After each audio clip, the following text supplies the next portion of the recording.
general training ဖြေမဲ့အကြောင်းသားတွေအတွက်ဆိုရင်ဒီချိန် IELTS premium ဝေးချေတာကသူတို့အတွက်သင်တန်းကာလတိုးတောင်းတော့လေ့ကျင့်မှုပုံစံကအဆင်ပြေပါမလားရှင် general ပဲဖြစ်ဖြစ်တခြား academic ပဲဖြစ်ဖြစ်တခြားကတော့ဒီနိုင် study hours နဲ့ပဲသွားကြည့်ရမှာဖြစ်ပါတယ်ကိုဒီ general training မှာ band 7လို့တယ်ကိုယ့်ရဲ့လက်ရှိကgeneral training band 6ပဲလို့ရဆိုလဲခုနကလိုမျိုးနိုင်200ပဲကို study လုပ်ရမှာဖြစ်ပါတယ်အဲ့တော့ general training academic training ကဒီကြားထဲမှာကွာခြားချက်အဓိကကတော့တခြား writing task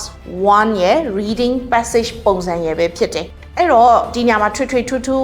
general training အတွက်သတ်မှတ်ချက်တွေ academic အတွက်သတ်မှတ်ချက်တွေဆိုတာမရှိပါဘူးအဲ့တော့ကိုယ့်ရဲ့လိုအပ်ချက်ပေါ်မူတည်ပြီးတော့အချိန် study hour ကိုသတ်မှတ်ပြီးတော့နောက်တစ်ခုကကိုယ့်ရဲ့ skill လိုအပ်လာဒါဆိုရင်တော့ကိုယ့် foundation class တက်ရမယ်ပြီးရင် strategy class ကိုတက်ရမယ်နောက်ဆုံးတစ်ခုကကိုယ့် stamina